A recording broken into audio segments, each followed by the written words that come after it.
We are going. The history of this agency is marked with broken barriers, once viewed as impossible, with science fiction turned reality, with innovations that have spun industries all their own, and with demonstrations of peace for all humankind. We soar in the skies of our home planet. We maintain a human presence just outside of gravity, and we touch points all across the solar system and beyond. We're going back to the moon, and this is why. The moon is a treasure trove of science. It holds opportunities for us to make discoveries about our home planet, about our sun, and about our solar system.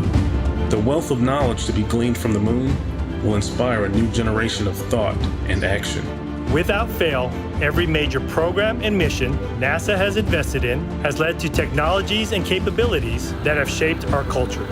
The breakthroughs of the Artemis era will define our generation and the generations to follow. The tens of thousands of jobs associated with propelling us to the moon today are just the beginning of a lunar economy that will see hundreds of thousands of new jobs develop around the world. This is not an ambition of one entity or one country. The exploration of the moon is a shared effort, woven together by a desire for the greater good. Why the moon? Because the missions of tomorrow will be sparked by the accomplishments of the Artemis generation today. Because the ambition to go has already begun. And because Mars is calling.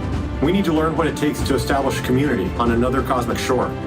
So let's camp close before pushing out. And so, we go to the moon now, not as a series of isolated missions, but to build a community on and around the moon capable of proving how to live on other worlds.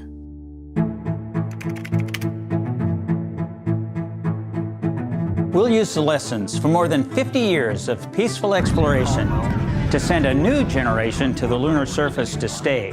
We will anchor our efforts on the lunar South Pole to establish the Artemis Base Camp, positioning us for long-term science and exploration of the lunar surface. We will prove what it takes to assemble a complex ship in deep space. We will perfect descending down to and returning from a distant surface. We will learn how humans can survive and thrive in a partial gravity environment. With improved spacesuit designs, mobile habitats, and with reconnaissance robots pre-positioning and relocating supplies. We will learn how to utilize the resources we find on these other worlds, starting with finding water ice and purifying it to drinkable water. And refining that into hydrogen for fuel and oxygen to breathe. We will establish fission power plants on the surface of the moon, capable of supporting a growing community of efforts. And we will expand the logistics supply chain to enable commercial and international partners to resupply and refuel deep space outposts. None of this is simple or easy, but nothing in our history ever has been. The Eagle has landed.